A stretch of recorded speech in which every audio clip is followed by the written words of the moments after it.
Sir, ವಿವೇಕಾನಂದರ ಜಯಂತಿ ಬರ್ತಿದೆ. ಅವರ ಬಗ್ಗೆ ನಮಗೆ ಗೊತ್ತಿಲ್ಲದ ಯಾವುದಾದರೂ ವಿಷಯ ಹೇಳಿ. ನೋಡಿ, ನಾವ್ಯಾರು ಗಮನಿಸದ ಅವರ ಜೀವನದ ಒಂದು ಭಾಗ ಅಂದ್ರೆ ಅವರ ಸ್ಟ್ರಗಲ್. ಅವರು ಅನುಭವಿಸಿದ ಕಷ್ಟಗಳನ್ನ ಕೇಳಿದ್ರೆ ಕಲ್ಲು ಕೂಡ ಕರಗುತ್ತೆ. ಅವರ ತಾಯಿಗೆ ಇರೋಕೆ ಸ್ವಂತ ಮನೆ ಇರಲಿಲ್ಲ. ತಂದೆ ಆಗಲೇ ತೀರಿ ಹೋಗಿದ್ರು. ವಿವೇಕಾನಂದರು ತಮ್ಮ ತಾಯಿಗೋಸ್ಕರ ಮನೆ ತಗೊಳ್ಳೋಕೆ ಒಬ್ಬನಿಗೆ ಅಡ್ವಾನ್ಸ್ ಹಣ ಕೊಟ್ಟಿದ್ರು. ಆದ್ರೆ ಆ ವ್ಯಕ್ತಿ ಹಣ ತಗೊಂಡು ಪೊಸೆಷನ್ ಕೊಡಲಿಲ್ಲ. ಸ್ವಾಮೀಜಿಯವರ ಹಣವನ್ನೇ ಲೂಟಿ ಮಾಡಿದ. ಅದಕ್ಕೆ ಸ್ವಾಮೀಜಿ ಹೇಳ್ತಾರೆ, ನಾನು ಸನ್ಯಾಸಿ, ಕೋರ್ಟ್ಗೆ ಹೋಗಲ್ಲ ಅಂತ ಗೊತ್ತಿದ್ದೆ ಅವನು ಹೀಗೆ ಮಾಡಿದ ಅಂತ. ಇದನ್ನು ಮಾಡಿದ್ದು ಬೇರೆ ಯಾರೂ ಅಲ್ಲ, ನಮ್ಮ ಹಿಂದೂಸ್ತಾನಿಗಳೇ. ಅವರ ತಾಯಿಗೆ ಒಂದು ಮನೆ ಕೂಡ ಕೊಡಲಿಲ್ಲ ನಾವು.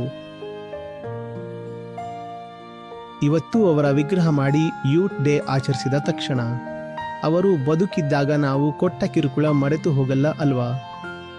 ಅವರ ಸಾವಿನ ಬಗ್ಗೆಯೂ ಅಷ್ಟೇ. ಅವರು ಸಮಾಧಿ ತಗೊಂಡ್ರು ಅಂತ ಸುಳ್ಳು ಹೇಳ್ತೀವಿ.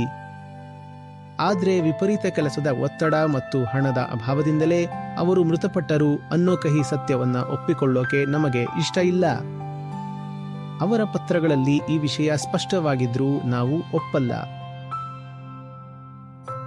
ಯಾಕಂದ್ರೆ ಸತ್ಯ ಒಪ್ಪಿಕೊಂಡ್ರೆ ಈ ಕಳಂಕ ನಮ್ಮ ತಲೆಗೆ ಸುತ್ತಿಕೊಳ್ಳುತ್ತೆ ಅನ್ನೋ ಭಯ ನಮಗೆ.